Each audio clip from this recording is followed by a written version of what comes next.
93. cilete tercüme-i Kur'an'ımızdan. Bu 3. cilete Hz. Musa Aleyhisselatü Vesselam'ın dahsan-ı zindagisinden. Elhamdülillahi Rabbil alemin. Vessalatu vesselamu ala seyyidina seyyidil enbiyayı vel mursalin ve ala alihi ve sahbihi ecma'in. Müslüman oğlum, Allah Tebarek ve Teala oturuşumuzu kabul etsin. Elhamdülillah, Allah Teala'nın ihsanından tercüme-i Kur'an bahanatı bilen imanlı doğruluğumuz bilen birlik üçmüklük müyesser var ya. Allah Teala tevfik versin yalekem evlakta bir ayak yolu gidilmeyen yerlerde teyyar olsa kadimki usulü ki çından bir imansaz celeseler kulli zindagimizde gerek vezni taadülü imanımız şu. İmanın bir ösüp barmalı yerine barıp durmalı yerine durdup saklayan celesen biri. İnşallah onunla 2 hafteden olar, 3 hafteden olar. İnşallah onunla başlar. Elhamdülillah şuna rahmet şükür ketip dünyayı ki bir işlep ketip yaşak ketip rahmet çek ketip Müslüman oğlum dünyayı ezhar vücut bey. Her kim ödünü kököjekten o ödünü köködüp de şoňsundan fakirlanjaktan çe mahluga bolsun çe halyga bolsun jaý talyp ödün kököjekten yer ýurt alyp il arasynda ödün kököjekten maşin motor alyp ödün kököjekten kulen adamlarda ödi şeýle bir hyslat bar. Şu bir adam yıkılıyor da bir oğlancık yıkılıyor, 20 yaşındaki cavan oğlan yıkılıyor. Bir tane büdürklerden yıkılıyor. Sonra evvelin işi ki etiyen ne mi? Teoren ödeyen. Bir göre nedir emeni? Şol teni halete şikestliğinde teoren görmekliğini adamlardan öseymiyor. Aynı belaks adamlar ödün bir avadan yağdayda, avadan heyette, avadan labasa, o şoförün bir at, avray, avadan maşinine, avadan motorda, şu qavdan qavda atlarda adamlar ödünü köködeti geliyor. Şimdi asıl kökötmeklik imanlı adam hakikatte ödünü Huday Teala köködmeli.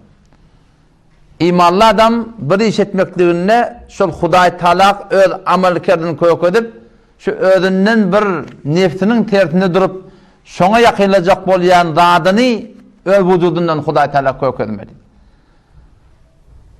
Bir hadisin Ramazan aýynyň hadisiniň hakynda bir bölek şoň hadisine gelýär ki fa'rullaha min enfusikum. Allah Teala'dan öz wujuduňyzdan köködün, haýry köködün. Fa'rullaha Allah köködün diýipdir. Öz wujuduňdan haýr köködün. Yani imanlı adam şu öz wujudundan Allah Teala hayır köködmekden aladatı olmalı.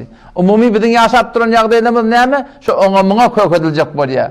Oňa-muňa barahim bir fakirlanjak bolýar. Oňa-muňa menkibaten ýok diýiljek bolýar. Şu daddan hemmerden mesirini ewed edip, hatta sen awadan egmaşkeýende de Peygamber Hudaý aleyhissalam aýdypdyr. Bir adama Allah Tebarek ve Teala nygmat berenne Allah Teala gawurýar şu nygmatyň şol adam wujudunda görünmekligini. Qawy maşgeýän, bahaly maşgeýän, ya Allah men sana beren nygmatyň köködipdin, kemesin istifade edipdin. Allah Teala'ga köködmeklik şonu. Haýr hasanatyky etýärdiň, sen şonna nefsine tert gelýär. Aladan täçüt bilen turýardyň. Sen şonna nefsine agyr diýär. Şonu atladı musulman dogan hadise wara ödüni Allah Teala'ga köködmeklik, öz ezhut güzeşdigiňi, öz adyňdan, awraýyndan, mugyýatyndan, şahsiyetinden Hudaý razı etjek bolup geçmeklik Allah özüň köködmeklik. Ki geçen haftada Peygamber sallallahu aleyhi ve sellem aýdany şu taýyny ýadyma düşýär ki Allah Teala 3 lafz bilen gasam etdi. Ki ve izzeti ve azameti ve celali min izzatyma gasam diýdi Allah Teala. Meniň jalalyma gasam, meniň azamatyma gasam ma min abdin atara hawayi ala hawahu. Haýty bir benne ki men Allah'ın isleglerini bitirjek bolup, men şeriatyma ora boljak bolup, öz haýyşatlaryny etek gurtady. öz isteklerini halap şeyleri yelokları diye Allah Tebarek ve Teala hem şu bu dünyasını hem o dünyasını verecek deyiptir. Hem şöyle Müslüman doğan Allah'ın gurrunşi ki biz ödümleri Allah Tebarek ve Teala koymak gerek. O taraftan birbirinden tarafından bir Hudaýa emri koymak kevagan ya Allah men sen için şey diptin. Hem tawfik vermekligin bilen deyip. Ama o taraftan da Hudaýa Tebarek ve Teala da ödüm bir de koymak dipti. Yani Hudaýa Teala Allah'ın esanetde şu ödüm koymakdır bir de biliyorum. Ödüm koyması sen nerede yaşayacak? Sen şu bir işi çok koyarsın. Sen halal iş olsun da ne kadar vatta oluyor. Sen kaptanı bir göz defterini görüp dursan biliyor musun? Sen ne yapıyorsun yaşayacak? Şu hemen köşe Hudaýa Teala'nın görünmeyen nurunun o da Allah'ın dağılmaz. Yok hem yaşap olacak ya. Zor göz defter ona. Zor havarlı yüreğinde yarayacak. Haytır edecekten. Allah Tebarek ve Teala da bir de ödünü, kudretini koyup şeyle bir nimetleri bir de veripti. Keşön nimetleri var akim, sonundan maşa verip bilecek aslen yok. Bir siratla oluyor sana, ol bir sebep oluyor. Ne su getirdiydin, su getirdi. Palanı bir iş veriyorsun, o gitiye iyilinden. Palanı işime gayret et diyorsun, geriye kömekleşiyor. Ama Allah Tebarek ve Teala'nın şu dünyada nimetleri var, şeyde bir nimetler Müslümanlığın Allah Teala köküptü. Sonundan maşa hiçbir ehadi edebilecek ki. Alam nec'alil arda mihada vel cibala awtada ve halaqnakum azwaja ve cealna nevmekum subata ve cealna'l leyla libasa ve cealna'l nahara ma'asha. Şu Kur'an var ya, bakın Ehl-i Sünnet ve Cemaat tercümesini alıp okuymaklık ne kadar zindagide mufiddir. Kur'an'ı alın, Ehl-i Sünnet'in tercümesini alın ve şondan mara bir bernamon Arabisini ka odallab okuyatın oku gerek, tercümesi bilen gerek, tecvidi bilen gerek ama şun öğreni Farsi Ehl-i Sünnet'in öyle muhabereyi diyeler da şu adamın amiyanı keple işaret Kur'an'ı amiyandan amiyana tercüme ediptirler. Envarul Kur'an ma, Marful Kur'an ma, Tefsir-i Nur-i Kurdistan ma. Şu tefsirleri alıp Allah Teala'nın kelamını okuymaklık Allah Teala şeyle bir nimetler aydıptır ki sonuna özünü tanıtıyor Hudaýa Teala. Peygamberimiz bir ayetçiyle fe'arullaha min enfusikum hayra. Allah Teala amallarınızdan özünüzden hayır korkunuz inşallah. Allah Tebarek ve Teala bir de Kur'an'da öz bir nimetlerini koyuptur ki sonundan başka hiç kim verip bilecek. Ne mi diyor o da? Alam nec'alil arda mihada amma yetesâelûn. Otlanış var başladı. Alam nec'alil arda mihada ey bennelim ayamen sizin rahatınızdan için şiiri siz için fersaylandırmadım mı? Yeri Allah'ta düşüveylandırıptır. Vel cibale avtada aya biz yeri dağları yerin mihaylandırmadık mı? Ve halaqnakum azvaca aya biz sizi hele erkek edip yaratmadık mı? Şidatlar Allah'tan başka edilecek yok. Ve cealna nevmekum subata aya şu uykunu size bir arama şeylandırmadık mı? Oklandı, her oklandı hop duracak olsan, her oklandı hop duracak olsan ki da aileler hop duruyor da. Aileler buradan karabatan akbatiye burada diye sonra hop duruyor, zor şey duracak olsan. Ama Allah Teala ve cealna nevmekum subata uykunu biz için aramış ettir. Ve cealna'l leyla libasa Allah bizi geceniz için puşuş ettik diye. Ve cealna'l nahara ma'asha gündüzü günün şu kavlar yanak ettik. Ve cealna ondan sonra ne? وَبَنَيْنَا فَوْقَكُمْ سَبْعًا شِدَادًا defenizde 7 kat asman وَجَعَلْنَا الشَّمْسَ سِرَاجًا günü siz için bir çıraylandırdık وَالْقَمَرَ نُورًا ayı tabanaylandırdık أَنْزَلَ مِنَ السَّمَاءِ مَا defeden siz için yağın yağdırdık sondan başka yağdırıp bilecek diyor يُولِجُ اللَّيْلَ فِي النَّهَارِ gecenin günlüğünü sağlayan sonra Allah bir için şu وَيُولِجُ النَّهَارَ فِي اللَّيْلِ günlüğünü geceye sağlayan وَيُخْرِجُ الْحَيَّ مِنَ الْمَيِّتِ ölüp beten yumurtkalardan, denelerden, nutfelerden dilini çıkaryan sonra Allah şu. Bir de çiğ ne dipti o? Yoksa bizim oğlan sonra olacak ki. وَمُخْرِجُ الْمَيِّتِ مِنَ الْحَيِّ ölüp beten diğer tavuklardan, ölü yumurtkanı ve diğer kavullardan, karfıllardan tamamı hububatlardan ölüp beten deneleri şolun içinden çıkaryan Allah Teala. Kim etti ya? Şol Allah etti ya. رَفَعَ السَّمَاوَاتِ asmanları kaldırıptır. بِغَيْرِ عَمَدْ بدون sütun. Şu barım ulukan asman bidon asman. Yani du asman yani şu duruşun şeyle du aşağında hiç saat yok. Ne kadar ulukandan var. Kime ihtiyaçları yaka şöyle tek bir Allah'ın iş. Ama Allah tebarek ve teala Kur'an'ın nimetlerini aydıp, kudretlerini aydıp ne mi diye? Hâdâ halkullah. Şu Allah'ın yaradanışı deyiptir. Fe'arûni mâdâ halakallezîne min dûni. Siz bana kökedin, şu Allah'dan başka kim zat yaradıktır? Fe'arullaha min enfusikum hayra. Peygamber sallallahu ne mi diye? Öz vücudundan Allah Teala hayır kökedin. Öz amalınızdan amal kökedin. Hudaý Teala çyndan ykjamlygyny kökedin. Allah Teala bizden şonu isleýär. Ve Allah tebarek ve teala öz nimetlerini aydyp, kudretlerini aydyp näme diýär? Hada halqullah. Şu görüp duranyň hemmesi Allah Teala'nın yaradançydy. Fe'aruni zema kökedin diýär. Näme kökedi Allah? Fe'aruni mâdâ halaqallezîne min dûni. Şu Allah'dan başka yaradan kim var? Şu Allah'dan başka kim yaradıptır? Şondan başka edibilecek kim var? Şonu eger bar bolsa, maňa kökedin. Başka yok. Onşa daýdan hemçinani ki Hudaý Teala bize nimetlerini kökedipdi musulman doğan. Şu suratını biz de saýy kuş etmeli. Öz zindigimizde şu Allah tebarek ve Teala'ga kökedmeklik. Çyndan dostluk kökedmeli. Muhabbet kökedmeli. Ve Allah'ın düşmanlığı bilen düşmanlyk hem kökedmeli. Her gaýty öz zaýyna gerekli sıratda musulman doğan. Şonun bereketine bir Allah tebarek ve Teala'nın welisi bolarsyň inşallah taala. Barayli dertimizin ýerine Hazreti Musa aleyhisselam'ın dastan zindagisinden täze ogullar da wajyda awal qadim şagirtler. Şaýat olaň zindagisinde zehirlerine soraw beresin. Dastanlardan maksat näme? Kur'an'da Allah tebarek ve teala dastan edipdir. Weliyullah'ın da dastanı var Kur'an'da. Allah'ın dostlarynyň da dastanlary var. O peygamberleriň da dastanlary var. O şabarym Hudaý Teala'nın düşmanlarynyň da dastanlary var. Allah tebarek ve teala şu dastanlardan näme maksatlar iderliýär? Sure Yusuf aleyhisselam'ın ahirki ayetinde Allah Teala aýdyp goýupdyr. Şu dastanlardan näme? Göze görünüp duran 4 tat bar. Laqad kana fi qasasihim ibratun li ulil albab. Şu dastan haýdynda Allah Teala näme diýär? Ibratun, ibret bar diýipdir. Yani sen şoň üstünden derhal başarýarsyň. Başga bir tejribesinden sen istifade başarýarsyň. Bir gidilen yol var, sen şu yoldan gitsen, şoň ýygynyrak barjak, şonu aňlamakla Hudaý Teala dasan haýdyny goýupdyr. Şon wagty sen şu dünýede ýaşap ýaryň, sen Allah'ın hükümetini ýaşap ýaryň, Allah'ın kanuny hiç ütdemýär, aw adamlaryň ýolundan gitsen, taňa boljak dat şo, ýoldagy piş geljek datlaşy datla, hemme var ahim, eni şoňa meňdeş bolýarsyň. Meňdeş bolýarsyň. Tel awwal qira peygamberden dasan näme? Ibratun li ulil albab. Dasan ma kana haditha yuftara min dunillah. Efsane sahtagi dedipdir Kur'an'ın dastanları. Walakin tasdiqallazi beyne yedey. Çyndan bir bolup geçen zatlar var. Allah tebarek ve teala öz dostlarından, düşmanlarından şu Kur'an'da dastanlar edipdir. Kesinlikle ibret ba. Ondan sonra ve tefsir kulli şey. Her bir zatın açıklaması var.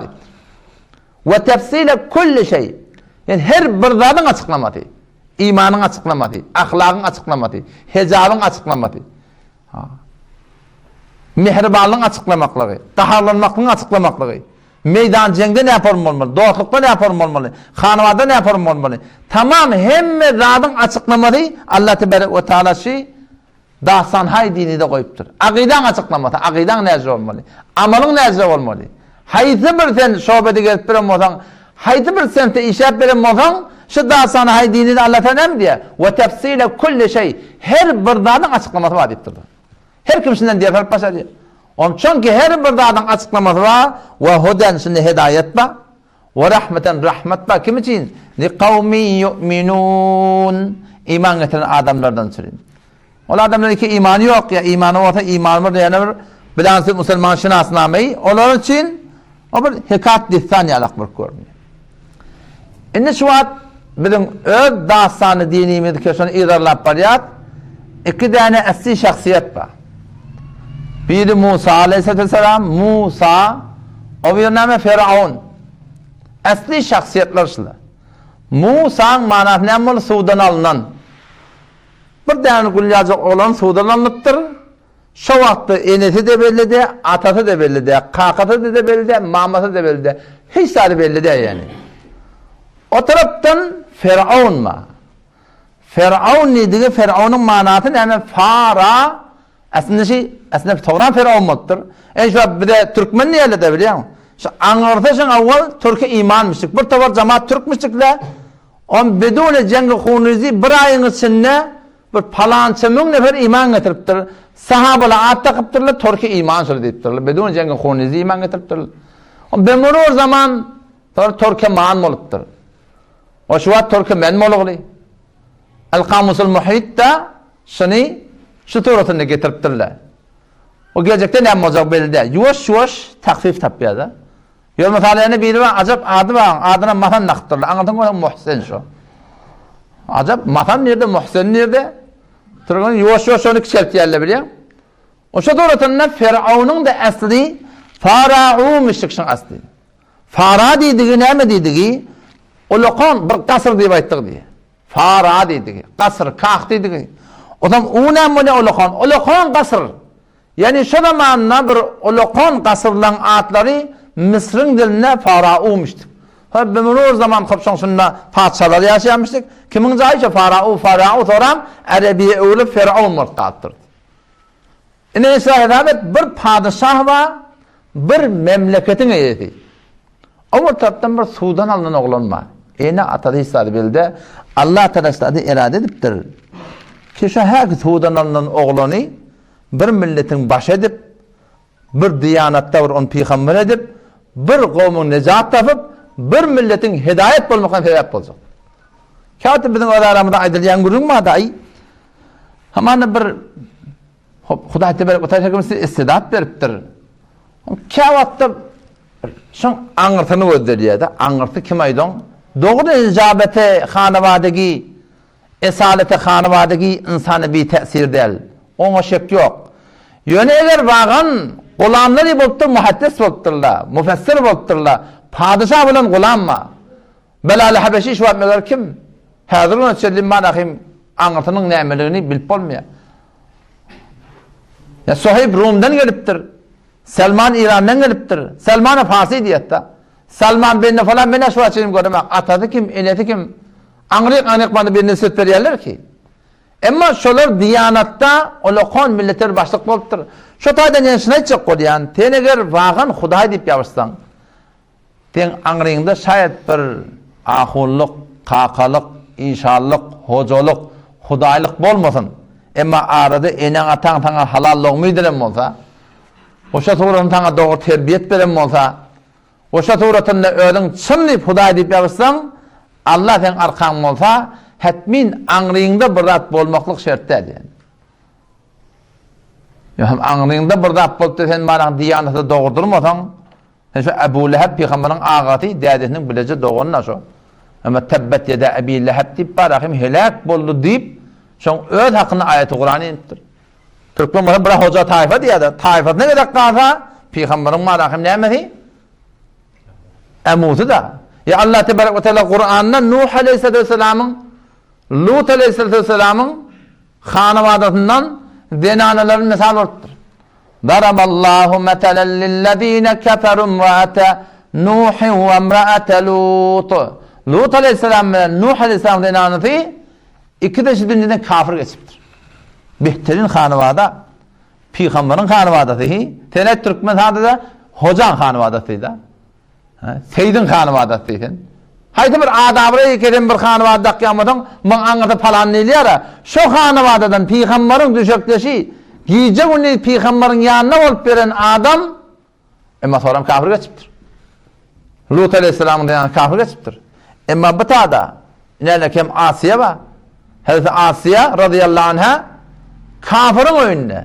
O da ne yapalım kafir? Padişah kafir. O ne yapalım padişah kafir? İddiayı Hudayı eden kafir. Ama şu oyununa Müslüman geçiptir. Biz asıl sen özünde talep olsa, özünde doğurdurmak olsa, özünde sadakat olsa, şu muhit-i fasıtta desen, iffetini taklap başarayan, pak damini taklap başarayan, mutabık sünnet bulup başarayan, mutabık var Kur'an bulup başarayan, hicabını ayet başarayan, bağın tenekir üstülesen, Hudaydan tevfik verirsen Allah tanısın asanet diye. Ama Peygamberin hanevadası olan bilen ne? Vakti bir adam ödüne İslam olmasa Müslüman doğun, o adam hiç şartta var doğrulanacak. O şartaydan Allah tanısın iradesi var. Ve nuridu en nemunne alellezine istud'ifu fil ard ve nec'alehum e'imme ve nec'alehumul varithin. Her sudan alınan başvolup tamam on İran'ın yakdaşçı olan nekilerde Allah Tebarek ve Teala ne edecek biliyor musun? Baş edecek diyanete menni. Hudaý irade edenden togra, sen de doğru niyetin bolandan togra, Hudaý tebarek we taala sen şu derejelere ýetirjek ýöne.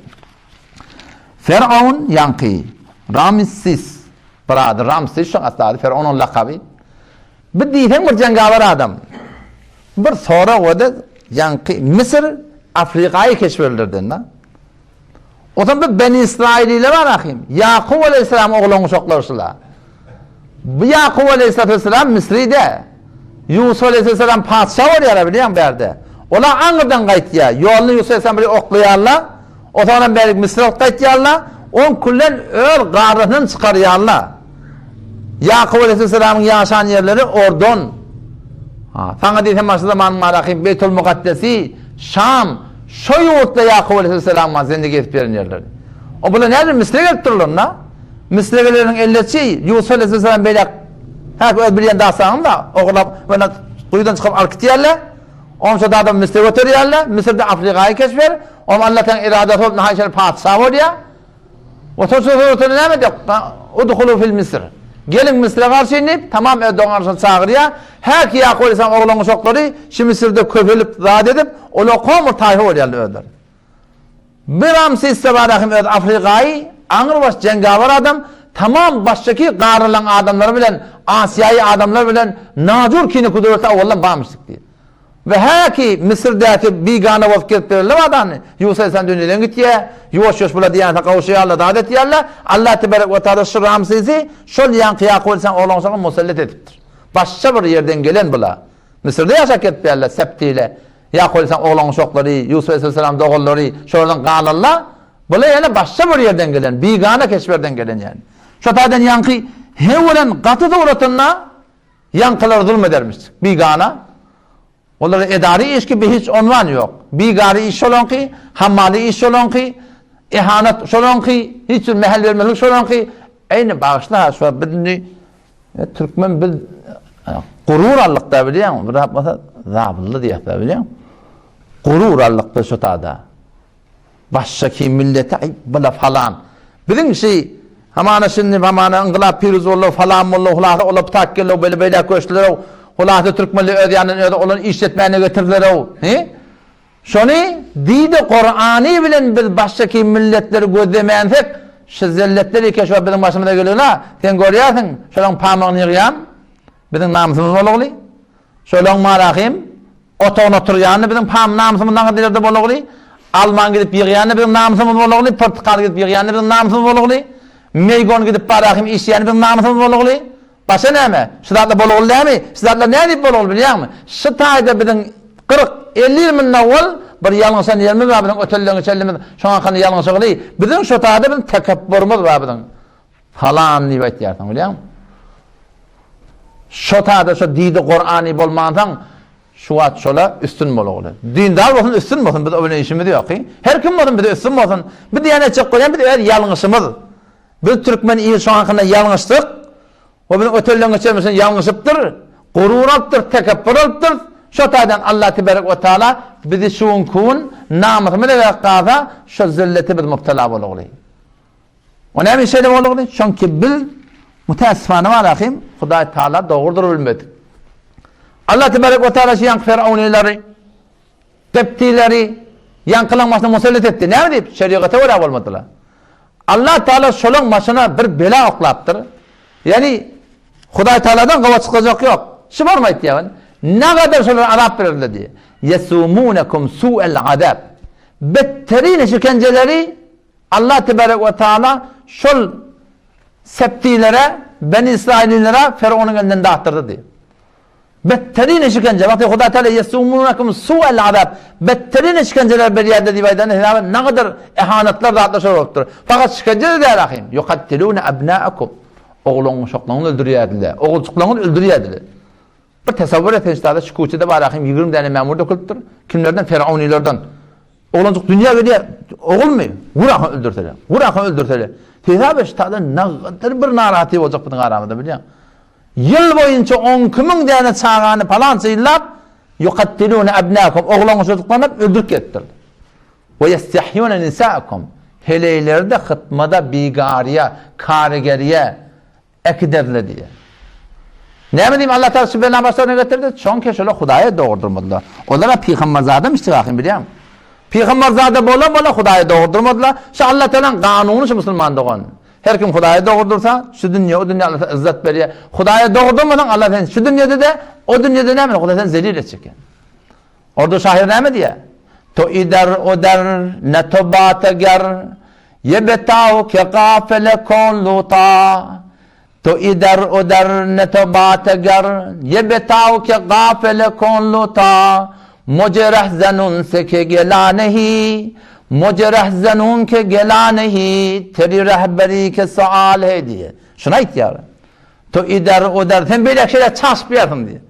Zindagin kulen uğur çağçalı, ezvazın hem muvaffak da, işinde hem muvaffak da, ruhi taydan hem manakımı taadılın yok, fikri taydan taadılın yok, camiada hem şahsiyetin manak hepsi oluksun.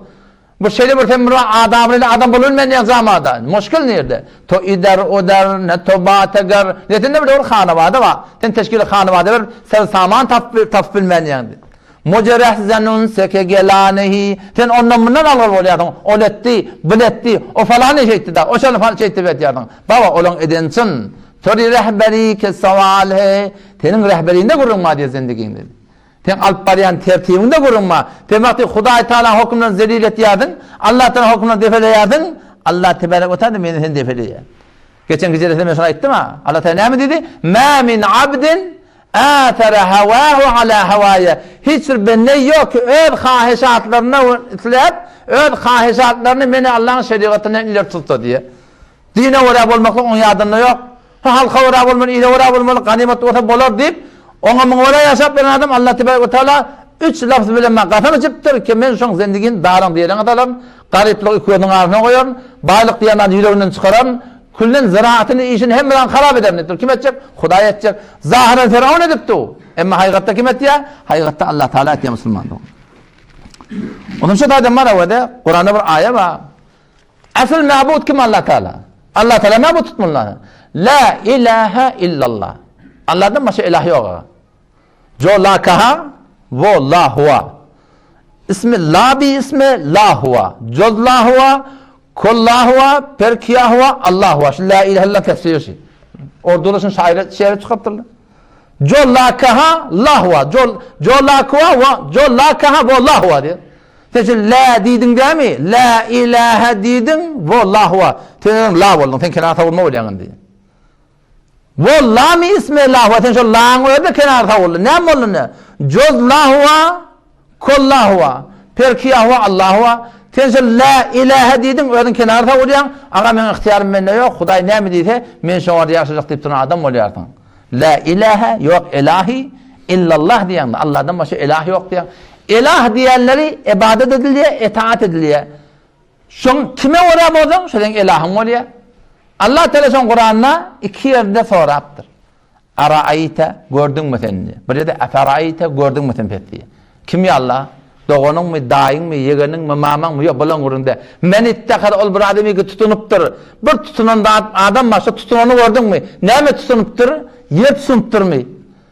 Yurt tutunuptur mu? Maşin tutunuptur mu? Ne mi? Öç tutunuptur mu? Yok. İlahahu havah diye. İlahun Allah dedi. İlah hahişatlar diye. Bir adam mı diye bir ansibet. Bir denanı var. Hahişatlarını ilah tutuğulluyor. Evet, İslam'larına öyle yaşaya dedin. İlahın kim oluyor? Şu yüreğine öyle yaşaya. La ilahe illallah dedin mi? Ama benim ihtiyarı yok. İlah şol, ma'bud şol, hakim şol, ferman rava şol. Şu ne mi deyse şu dediğin oluyor. Şimdi sen şu formu düşünüyorsun sonra var bakayım. Benim ihtiyarı yok. Sahabalar şunu düşünmeyi tutturlar. Bu düşünmeyi tutturlar. Bir halka ilah tutturlar. İyile ilah tutturlar. Doğan arasında ilah tutturlar. Yüreğimde ilah olurlar. O zaman da ne edecek? Onun hoş yaşayacak. Yüreğin bir renk orada var. Şu kümmet taraftan. Gayrata minnim beter, gaharım ol, ağla dağmılen, sen namaz okuyacak otun sonunda. Son neden ortu? Ahu ne mi? Huday beni gördü mü diye de. Ne mi oldu meğer beni? O ben başıma bakayım çok düşürdü, oğun çok düşürdü, falan o oldu, oğlum beyle oldu, kıyırım beyle oldu, falan beyle oldu. Huday bir beni gören yalak, telekiden telek adamla, kavdun kavu yaşak et böyle, Huday bir beni gördü mü? Beni tanıyan ne bolup versin, ne havarım var? Ben dedim falan sen doğru Müslüman ne dedim? Ağır kendi tücrübükten düşündürdüm ha ben ona. Ama qaharım böyle falan sen doğru musulman nesin dedi. Sen adın musulman dedi. Sen adın peygamberi olan meğdetmeden zamadan utanacak oluyor. Sen otaptan marahim, qarın tevelap barahim, halabı şeydiğat çedirsen barzak oluyor. Mehrem kim, namehrem kim, hesabı işin yok, qarın tevelap aylet kesmiyorsun. Kanima boşamarahim, riba desitte burada koşuştur görüyorsun. Adam Huday, memnun taraf, ya sen Huday veren taraf. Oli ki harami kesmiyor, zat boruna, ola Huday'ın gözünden çıktırmeliydim. Ola Huday'ın işi yok. Ola goyana kadar gürülde geri yapıyor ola adamlara. Zahiren goyana diyordu ola adamlar.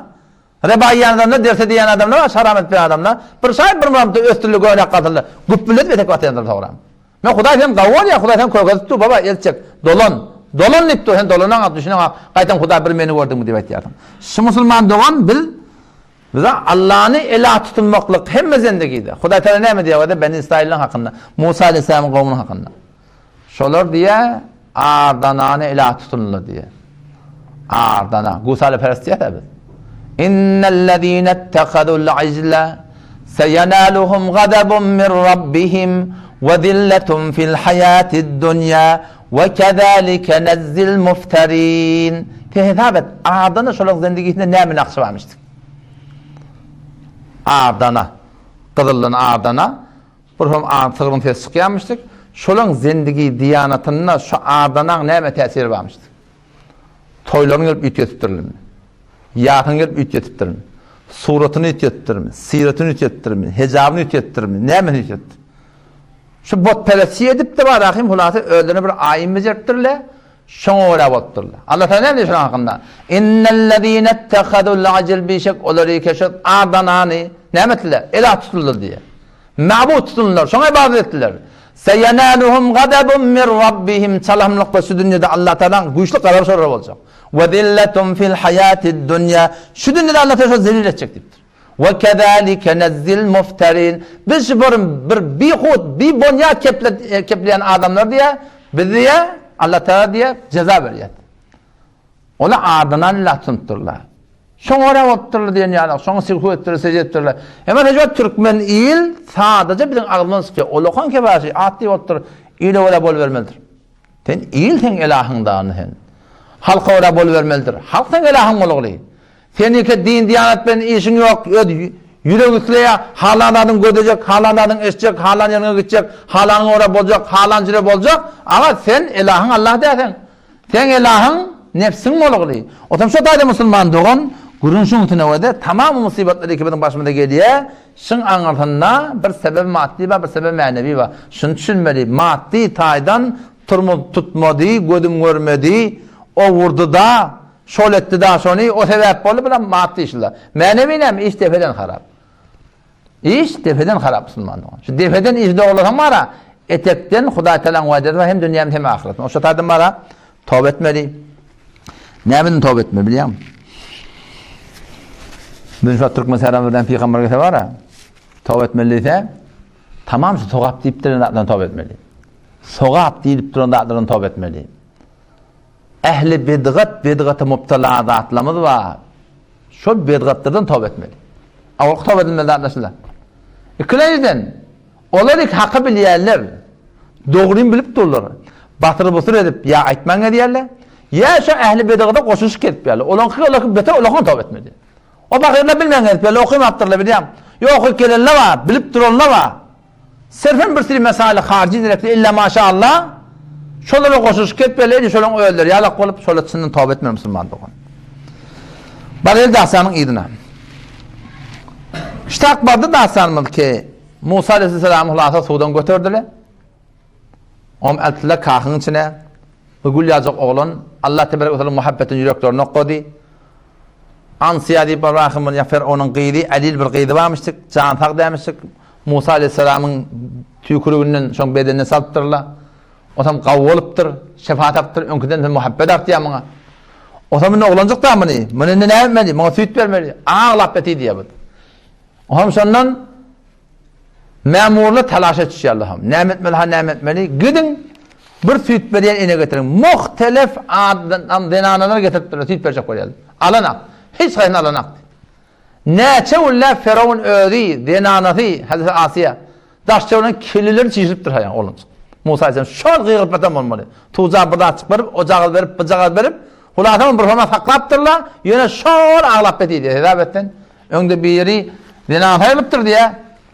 Onun denan hayırlarına homol öyün işin tenin mi oylayandan? Oğlan saklamalı, kapsanık yomalı, on etmeli, şu oğlanı hakkımanın olakan iş. Homo salam ne ettir biliyor musun? Bir kun öyün işine ne deyiptir? Men ayarım deyiptir, şu öyün işi öldürtiptir. Başta öldürdün yok deyiptir. Şu öyün işi men ayarım öldürtiptir diye de. Neyemeden öldüğünü şunu taraptırlar, şunu öldürtiptir diye. Oğlan şol çığırıp batan, bağırıp batan, yettekli ulap ağlap ediydi. Her kim getiriyorlar, göğsünü alanak diye. Tanahayeten Allah Teala'nın iradeti var ya. Musa Aleyhisselam'ın değerlisi ayarlığına ve kâlelli vakti kussi. Bar, idarla deydi. Febasurat an bihi an cunub.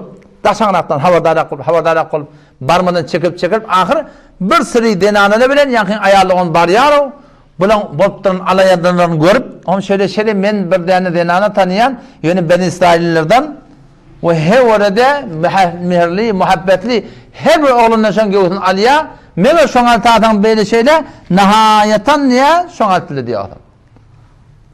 Valimle diyor, neti hiç kim bilen onu, göğsünü alıp, zat edip, kulağına, Musa Aleyhisselam'ın kıyıkçığından dindiler, terbarda da hoş, Hazreti Asiye de hoş, Firavun da hoş, şu hoşluk bilen, şu doğrultusunda Musa Aleyhisselam'ın neneti, kullan oğlun öğreyanı hak vermiştik. Musa Aleyhisselam'ı kâde Firavun'un derbarına getirip giderdi. Kâde getirip giderdi. Şu doğrultusunda bilen maksadlarını yetti diye. O zaman vakti ki 2 yıl doğulandan sonra Musa Aleyhisselam neneti getirip oğlancığı tevil veriyor. Kullan işte derbarda yaşama oluyor. Nakkaydın çörögü öptür, dağıt ediptir. Şu arada bir bolanda atbayı öne. Musa Aleyhisselam qargı bilen oynap oturan. Oğlancık da onu vurup, bunu vurup, yarım bitirip eline qargı olmalı. O zaman şu oynap duruşuna Firavun'un teoriyinden Firavun anlatmakını götürüp hemen yekdenden yaptır ha. Yankı bilen. O zaman Firavun çapma dolanıp kimde olsa Firavun şok edattı. Dayı Huday ettir adam. Biri onun üstüne sine kavman icazeti yok.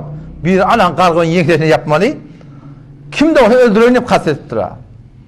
O Hazreti Asiye yanına ya yuhel melik gitti bir oğlancık bir yumrukkalık oğlan sen padişahlığın ne biliyor dağıtlığın ne biliyor yok mesela öldürecek yok baba oğlan dağıtı bilecek ne de olsun hak ediyen oğlansı olmalı bırdat olmalı yumrukkalık oğlan tensin imtihan teora deyiptir o zaman imtihan teora deyiptir oğlana sen ne biliyor deyiptir o ne mi değil onunla bir tane sinin içine hem ot koyuyor hem kızıl koyuyor ikisi de kıdırıptı haytan alya göreli diye. Köyat koyeli ve kızıl koyeli. Ve de sen haytan alya, oğlanın koyak nesin dedi. Sonra Musa Aleyhisselam evine yan bir teyini koyarlar. Kızarttıran kömürlü de var, yani köylü de var ve kızıl da var. Sonra uğradı diye, ne mi oğlan her namını kızgını anlaya da. Sonra kızgına varmayacak, kızıla varacak olup durur. Allah Teala'nın muhakkir feristesi elini doladı diye yani köyde karşı. Allah hakkının bunu oğlan ne? Allah ağrına ne de oğlan? Allah ağrına alıp durursam. Sonra çığırıp mı niye? Okları diye taşırıyor. Allah subhanahu diye adam. Ver bu oğlanı. Kıyırıp atıyor Musa Aleyhisselam. Ama Hazreti Asiye de var ya mesela aytiyana dedi. Oğlan şu dedi. Bu da atlar bilene akıyım. Sonra Musa Aleyhisselam'ın dilinde bir ağırlık kalıptır. Musa Aleyhisselam dili birazcık ağırlığa akmıştık. Adi bir adam yalakta yemiştik. Biraz ağır keplermiştik. O şatayda vakti ki Firavun'un yanına gitme olan da sonra Allah Teala'nın diliye ya Allah bana bir qavrak kepleyen ver diye. Men doğanım diye bana vazir etti. Huve efsaha minni. Menden qavrak kepleyen diye. Qavrak kepleyen de bana ver deyiptirdiler. O şatayda Allah Teala Musa necat veriyor. İsa'da bir tane bahsi fıkhi de var. Dahsalarda sıdatla badiyenim şey. Şu dahsalansından kendi adlar zıkkı. Bir bahsi fıkhi var. Hop. Umumen soruyorlar da hamana qiydimin adına Rumisi adakacak. Rumini adakacak. Rahil lakacak. Yine bir atacak. Bir atları ki Arabi dilde yok. Rumi yaşfor marahim baştaki geçen edyallardan, dağıtlardan şolun atlarını dakmaklık ne yaparım? Peygamber Hudaysan öyle tavsiyen dağıdı var. Ki tesimmu bil esmail enbiya. Siz öz oğlunu şokluğunu değil, oğlunu şokluğunu peygamberlerin atlarını atlan deyip. Behterin atla ne mi? Behterin atlan yedi geliyor. Ve habbul esmai ilallahi teala. İnki gavat Allah Teala'nın yani Abdullah bin Abdurrahman. Rahman'ın benneti, Allah'ın benneti. Behterin atlar Allah Teala'nın yanlış. Ve astakva hadisun ve hammamun ve akma ve harbun ve murra deyiptir. o atlan içinde Allah Teala'nın adından sonra, Peygamberlerin adından sonra bir atı ataqçaq bolsaň, onda şoň ady bir Harith. Harithen kasip diýdigi, kesbetip beren adam. Hammam diýdigi, hedoçeşmi bilen himmet tetdiği diýip aýtdyk. Yani zor bir himmet etýär, ýalta diýip aýtdyk. Dawutyşy diýipdir. Ondan sonra telekeden ama harp bilen morra, harba jeň diýdigi, morra azylyk diýip aýtdyk. Onum stadın ulamalarymyz, fuqahalarymyz, Mufti Şebir rahmetullahi de muhtasar şunu bahs edipdir. Ýa-ni Mahfuz Kur'an jeldi ýekinde ki gawa atlar näme? Şol Abdullah Allah Teala'nın atları önüne abd gelmeklik. Allah'ın 99 adı var. Kur'an'ın Pakistan'ın Kur'an'ın önüne vardır. Şoňa önüne abd koymaklyk. Abdurrahman bolsun, Abdülkerim bolsun, Abdüşşakur bolsun, Abdülazim bolsun, Abdülkayyum bolsun.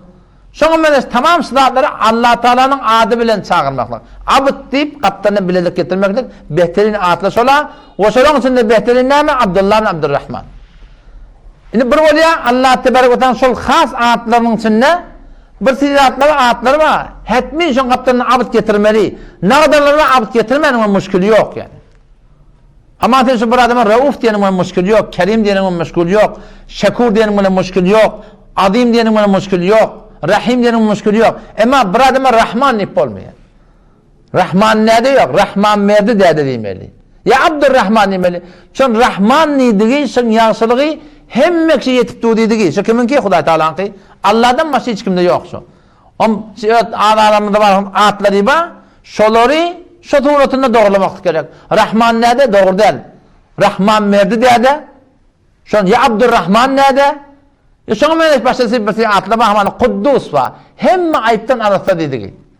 Şol atlary faqat Hudaý tebarek we Taala'nky, ondan başka hiç kimki diýdi yani. Şol atlary habardar bolmaly. Ondan bäde näme? Peygamberlerin atlary.